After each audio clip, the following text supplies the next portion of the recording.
بسم اللہ الرحمن الرحیم۔ السلام علیکم۔ فریڈم اکیڈمی کی جانب سے آپ سب طلبہ و طالبات کو جماعت دوم میں خوش آمدید۔ میں آپ کی اردو کی ٹیچر مس حنا طارق آپ سے مخاطب ہوں۔ جماعت دوم میں آپ اردو کی لازمی کتاب کا مطالعہ کریں گے۔ اس کتاب کے 2 حصے ہیں، یعنی یہ کتاب 2 حصوں پہ مشتمل ہے۔ حصہ اول مختلف مضامین، افسانے اور مکاتب اور طنز و مزاح، سفر نامے اس پر مشتمل، ٹھیک۔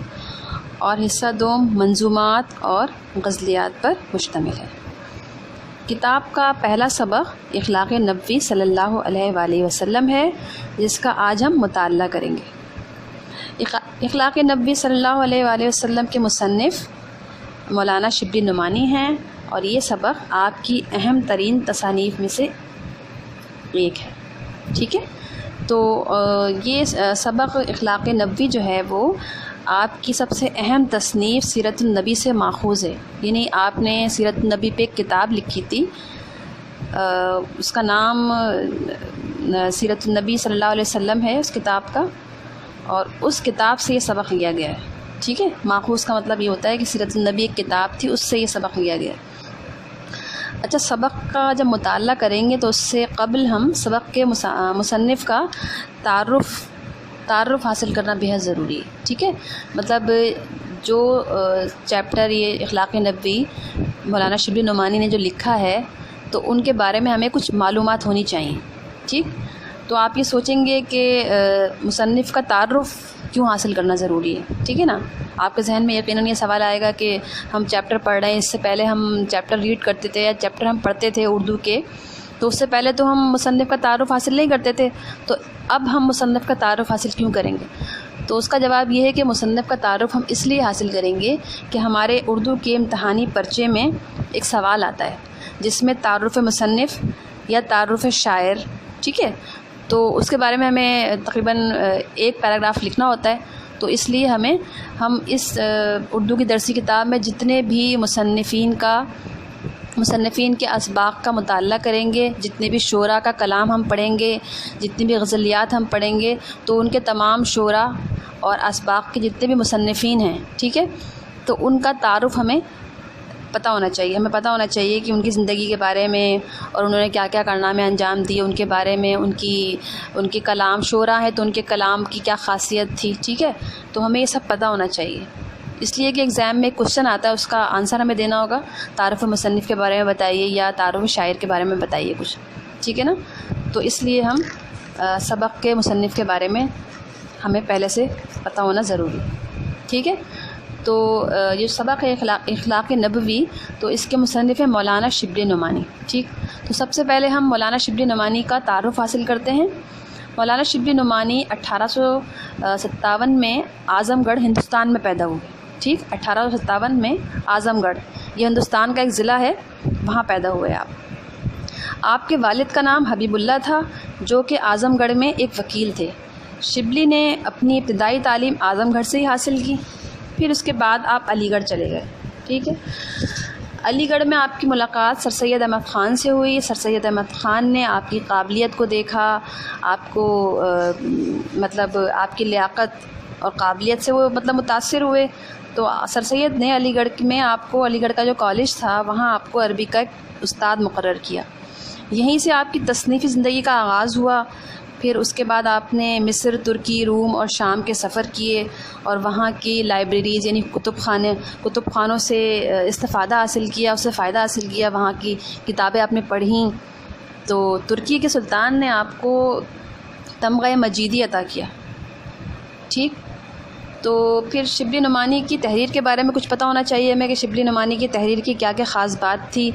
تو شبلی نعمانی کی تحریر میں سادگی ہے، بے ساختہ پن ہے، اور ایک رنگینی رعنائی اور حسن و زیبائش موجود ہے۔ اچھا، آپ کے کلام کی خاص بات یہ ہے کہ آپ نے اپنی تحریروں میں مسلمانوں کے دینی، سیاسی، تہذیبی کارناموں کا تذکرہ کر کے مسلمانوں میں جوش، ہمت اور ولولہ پیدا کیا، اور یہی آپ کی تحریر کا ایک مقصد بھی تھا۔ مولانا علامہ شبلی نعمانی کی تصانیف میں جو اہم تصانیف ہیں ان کی، اس میں المامون، الغزالی، الفاروق، سوانح مولانا روم، مقالات شبلی اور سیرت النبی صلی اللہ علیہ وآلہ وسلم جیسی بلند پایہ کتابیں ہیں۔ ٹھیک ہے، اب ہم سبق کے متعلق کی طرف چلتے ہیں۔ تو اس کے لیے سب سے پہلے ضروری یہ ہے کہ آپ گھر میں اس سبق کی بلند خوانی کریں گے۔ ٹھیک ہے، سبق کی بلند خوانی کریں گے۔ سبق شروع ہوتا ہے صفحہ نمبر 10 سے۔ ٹھیک، تو سب سے پہلے آپ نے یہ کرنا ہے کہ سبق کی بلند خوانی کرنی ہے۔ اس کے بعد آپ نے سبق کے مشکل الفاظ کے معنی جو کہ آپ کو کتاب کے صفحہ نمبر 187 اور صفحہ نمبر 188 پر بآسانی مل جائیں گے، اس کا مطالعہ کرنا ہے۔ ٹھیک ہے، پھر اس کے بعد میرا لیکچر جب آپ لوگ سن رہے ہوں تو آپ لوگ بک اپنے سامنے رکھیے گا، ٹھیک، تاکہ آپ کو سمجھنے میں بہت آسانی ہو۔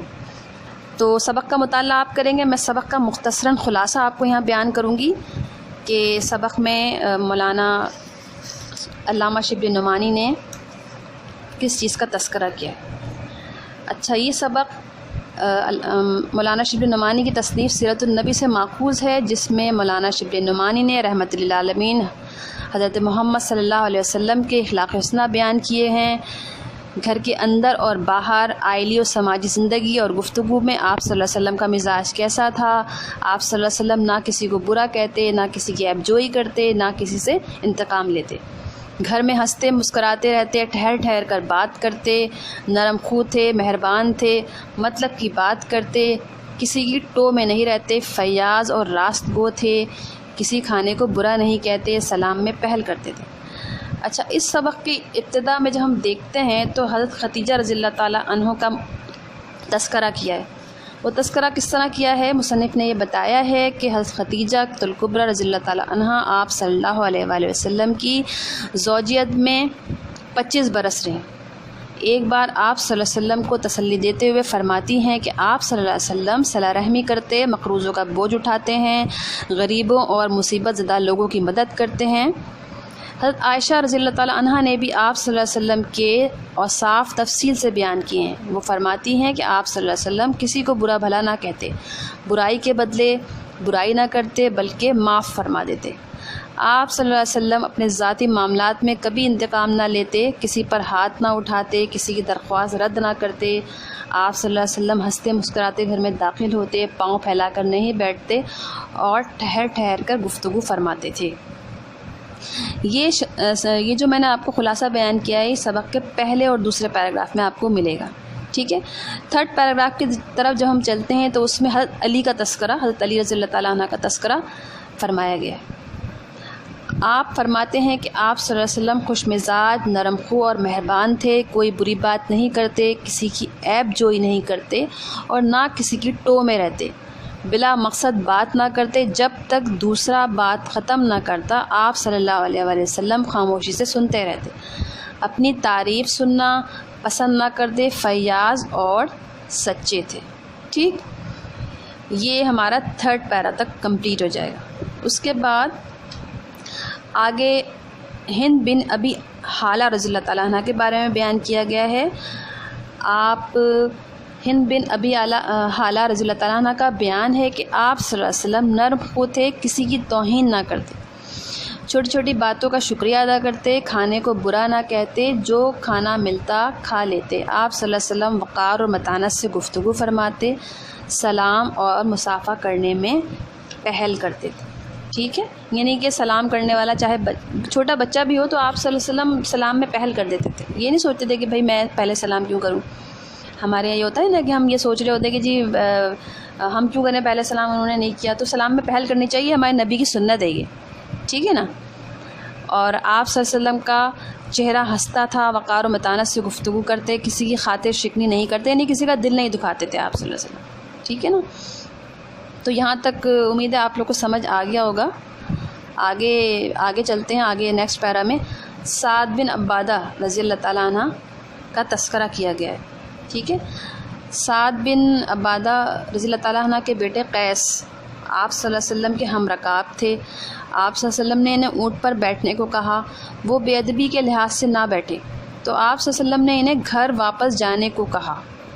ایک بار نجاشی کے سفیر مدینہ میں آئے تو صحابہ کرام کے منع کرنے کے باوجود آپ صلی اللہ علیہ وسلم نے ان کی خدمت و مدارت خود کی عتبان بن مالک کی درخواست پر آپ صلی اللہ علیہ وسلم ان کے گھر گئے اور 2 رکعت نماز ادا کی۔ ابو شعیب کی درخواست پر ان کے گھر کھانے کی دعوت قبول فرمائی اور ان کی اجازت سے راہ سے ایک شخص کو بھی لیا۔ کسی کی بات پسند نہ آتی تو آپ اس کا تذکرہ اس کے سامنے نہیں کرتے تھے۔ ایک دفعہ ایک شخص نے باریابی کی اجازت چاہی، آپ صلی اللہ علیہ وسلم نے کہا آنے دو۔ وہ شخص جو تھا قبیلے کا اچھا آدمی تصور نہیں کیا جاتا تھا، لیکن لوگ اسے ملنا پسند نہیں کرتے تھے، لیکن آپ صلی اللہ علیہ وسلم کی خدمت میں جب وہ حاضر ہوا تو نہایت نرمی سے آپ نے اس کے ساتھ گفتگو فرمائی۔ حضرت عائشہ رضی اللہ تعالیٰ عنہ کو اس پر تعجب ہوا، مطلب حیرت کا اظہار کیا انہوں نے اور فرمایا کہ آپ تو اس کو اچھا نہیں سمجھتے تھے۔ تو آپ صلی اللہ علیہ وسلم نے فرمایا خدا کے نزدیک سب سے برا وہ شخص ہے جس کی بد زبانی کی وجہ سے لوگ اسے ملنا جلنا چھوڑ دیتے ہیں۔ یہ لاسٹ پیراگراف ہے ہمارے چیپٹر کا کہ آپ صلی اللہ علیہ وسلم سلام میں پیش دستی فرماتے، سلام میں پیش دستی مطلب پہل کرتے۔ جب چلتے تو مرد عورتیں بچے جو سامنے آتے ان کو سلام کرتے۔ ایک دفعہ آپ صلی اللہ علیہ وسلم راستے سے گزر رہے تھے، ایک مقام پر مسلمان اور کافر اور منافق ایک ساتھ بیٹھے ہوئے تھے، آپ صلی اللہ علیہ وسلم نے سب کو سلام کیا۔ مطلب آپ نے تفریق نہیں کری کہ یہ مسلمان ہے تو صرف مسلمان کو میں سلام کروں، منافق اور کافر بیٹھے ہوئے میں انہیں سلام نہ کروں۔ تو یہ سبق کا ہمارا لاسٹ پیراگراف ہے، ٹھیک ہے؟ تو امید ہے آپ کو سمجھ آیا ہوگا۔ اس کے بعد سبق کے مشقی سوالات ہیں جو صفحہ نمبر 15 پہ موجود ہیں، تو آپ لوگوں کو یہ اپنی کاپی میں درج کرنے ہوں گے۔ اس کی سلائیڈ میں آپ کو پکچر سینڈ کروں گی اس کام کی، تو آپ لوگ خود سے کرنے کی کوشش کیجیے گا کیونکہ آپ کلاس میٹرک میں آ گئے ہیں اب، لیکن فرسٹ ٹائم میں آپ کو سب سولوشن آپ کو سینڈ کروں گی، لیکن آپ لوگ خود سے کرنے کی کوشش کیجیے گا۔ مشق ہے صفحہ نمبر 15 پہ، ٹھیک ہے؟ اور درست جواب پہ نشان لگانے ہیں، وہ آپ لوگ چیپٹر کا مطالعہ کر کے درست جواب پہ نشان لگائیے گا۔ صفحہ نمبر 15، 16، 17 یہ آپ کا ہوم ورک بھی ہوگا، یا آپ نشان لگائیں گے اور مجھے PDF فائل کے ذریعے سے یا پھر آپ پکچر سینڈ کر کے مجھے ایز اٹ از اس کو ایز اے ہوم ورک آپ مجھے اس کا اسائنمنٹ جمع کرائیں گے، ٹھیک؟ تو باقاعدہ میں آن لائن چیکنگ کروں گی اس کی۔ امید ہے آپ کو آج کا سبق سمجھ میں آیا ہوگا۔ میں امید کرتی ہوں کہ آپ لوگ اس سبق کو یا اس طریقہ تعلیم کو اتنا ہی انجوائے کریں گے جیسا کہ جب ہم کلاس میں ہوا کرتے تھے، آمنے سامنے بیٹھا کرتے تھے تو ہم لوگ پڑھتے تھے۔ تو اب بھی آن لائن طریقہ کار ہے، اس کو بھی آپ لوگ پوری طرح انجوائے کیجیے۔ آپ لوگ دلچسپی لیں گے، ٹیچرز بھی محنت کر رہے ہیں، ہم بھی محنت کریں گے، تو انشاءاللہ بہت اچھے رزلٹس اس کے سامنے آئیں گے۔ آج کا لیکچر کا میں یہیں پہ اختتام کرتی ہوں۔ نیکسٹ لیکچر میں انشاءاللہ ملاقات ہوگی، اور جب تک کے لیے اللہ حافظ، فی امان اللہ۔